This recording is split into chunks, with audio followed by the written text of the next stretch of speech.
जुबैर साहब, क्या असरात क्या देख रहे हैं इस सारी सूरत हाल के? एक जंगी माहौल पैदा हो रहा है, स्टेट ऑफ हुर्मस जो है उसका मामला है।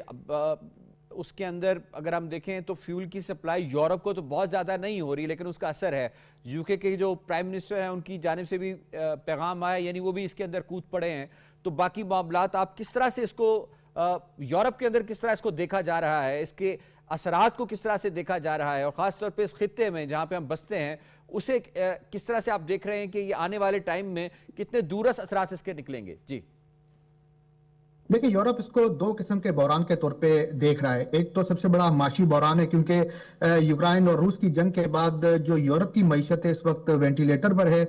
और अगर आप बात करें यूरोप में, तो यहाँ पर दो बड़े ग्रुप ममालिक की शक्ल में देखे जा रहे हैं। एक ग्रुप जो है वो बरतानिया का और जर्मनी का है, जो ये कहते हैं कि इसराइल को अपने दिफा का हक हासिल है। दूसरी तरफ अगर बात करें आप, तो फ्रांस और नॉर्वे हैं, जो कि जंग के सख्त खिलाफ हैं, क्योंकि उनको पता है कि उसके जो असरात आएंगे वो यूरोप की मईशत पर एक बहुत बड़ी और कारी ज़र्ब होगी। अगर आप दूसरा जो मसला इसका देखें, तो वो दूसरा मसला सबसे बड़ा यहां पर आएगा महाजिरीन का।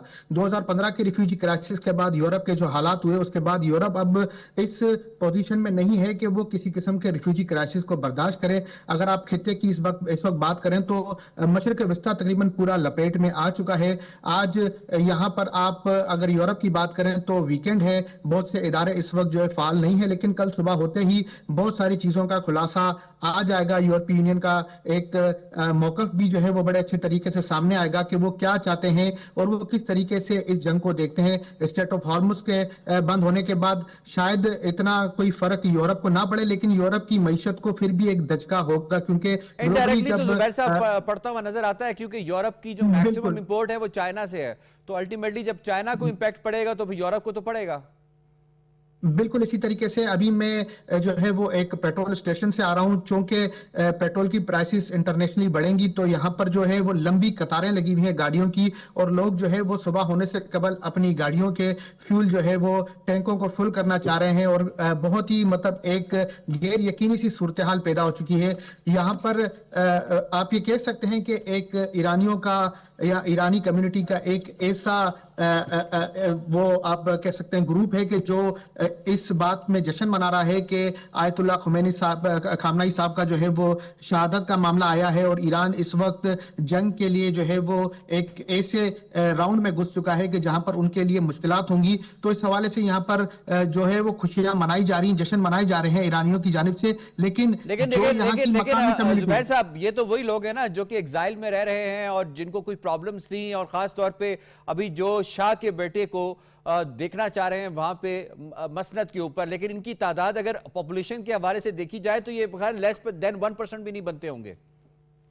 बिल्कुल इसी तरीके से, क्योंकि इनके अगर आप ख्वाहिशात के ऊपर जाएं, तो यहाँ की जो कम्युनिटी, जो मकामी कम्युनिटी है, और इसके अलावा जो इंटरनेशनल कम्युनिटी यहाँ पर मौजूद है, वो हरगिज ये नहीं चाहती कि किसी किस्म की जंग मुसल्लत हो। इस्लामी रिजीम से यूरोप को कोई खतरा नहीं है ईरान की, और ना ही इनका शुरू से मौकफ रहा है कि किसी तरीके से इस्लामिक रिजीम को हटाया जाए। और जब आप अगर ट्रंप की बात करें, तो ट्रंप जो है वो शुरू से अब तक यूरोप के खिलाफ जो इकदाम करता हुआ आया है, तो यूरोप के अंदर एक गैर मकबूल लीडर के तौर पे जो है वो ट्रंप तो जुबैर साहब ये बताइएगा कि ट्रंप का जो बयान आया, उन्होंने कहा कि ये बहुत लंबे अरसे तक हम इसको नहीं खींचेंगे। जो गिवन सर्कमस्टांसेस हैं जिसकी तरफ इशारा किया है मार्शल साहब ने भी और जीआर ब्लोच साहब ने भी, डू यू रियली थिंक कि ये अब उनके हाथ में है कि इसको बहुत लंबे अरसे तक ना खींच पाए? देखिए, अब उनके हाथ में ये चीज नहीं रही कि उसको बहुत लंबे अरसे तक जो है वो नहीं खींचेंगे या उसको रोकेंगे।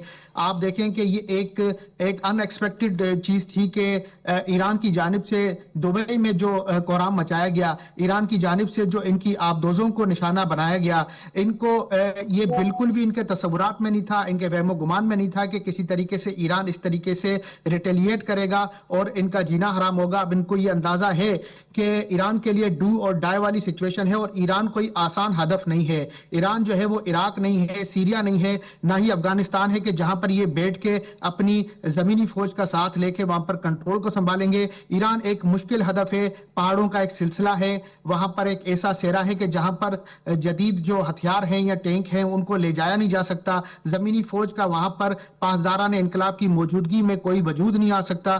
तो ये ट्रंप को और इसराइल को इस बारे में मुकम्मल एतमाद है कि ईरान जो है वो आसान हदफ नहीं है और हम उनके साथ लंबी जंग नहीं लड़ सकते। आपने अब देखा होगा कि मिसाइलों का जो सिलसिला है वो ना रुकने वाला सिलसिला है।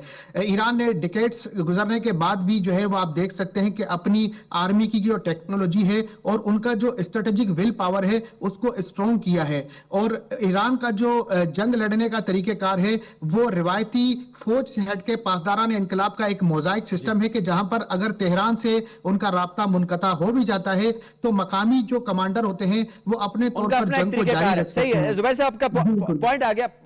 किरण, यहाँ पे